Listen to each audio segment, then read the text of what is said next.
Subitement, depuis l'arrivée au pouvoir des putschistes, à la solde de la Russie, le Burkina Faso, le Mali et le Niger font montre d'une ingratitude effroyable.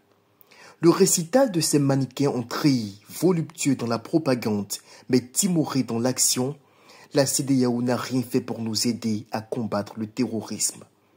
Pourtant, en janvier 2013, 4 soldats ivoiriens, membres de la MINUSMA, elle-même renforcée par un détachement de la CEDEAO dont ils faisaient partie, mouraient dans l'explosion d'une mine entre Douentza et Tombouctou.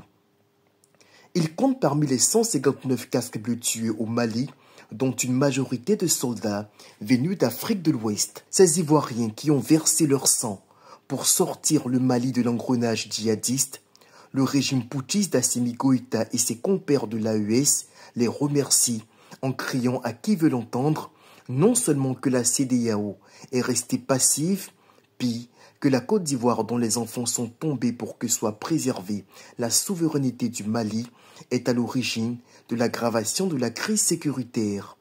Et cette injure pestilentielle, certains Ivoiriens, dont ce chroniqueur du Grand Talk sur l'AFTV, ne peuvent l'admettre, ne serait-ce que par patriotisme minimal. De la mauvaise foi. On ne peut pas dire, et ça moi ivoirien, je ne peux jamais l'admettre, parce que c'est une injure à la Côte d'Ivoire. Dire que dans le cadre de la lutte contre le terrorisme, la CEDEAO n'a rien fait et que les pays de la CEDEAO sont restés en marge de ça. Pour moi, c'est non, que les pays de la CEDEAO sont restés en marge de la lutte contre le terrorisme, voilà, de la souffrance. Je trouve que c'est méchant, c'est inhumain, parce que nous on a perdu des soldats au Mali.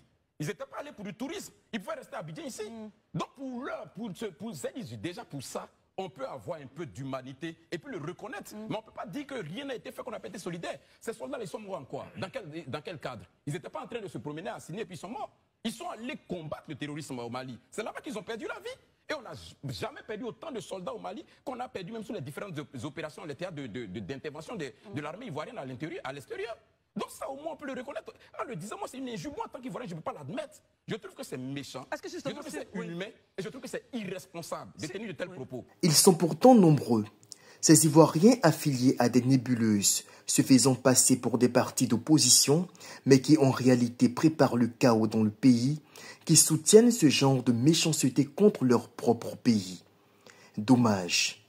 Outre la Côte d'Ivoire, notons que d'autres pays de la sous-région et même des pays occidentaux ont perdu des hommes dans ce conflit.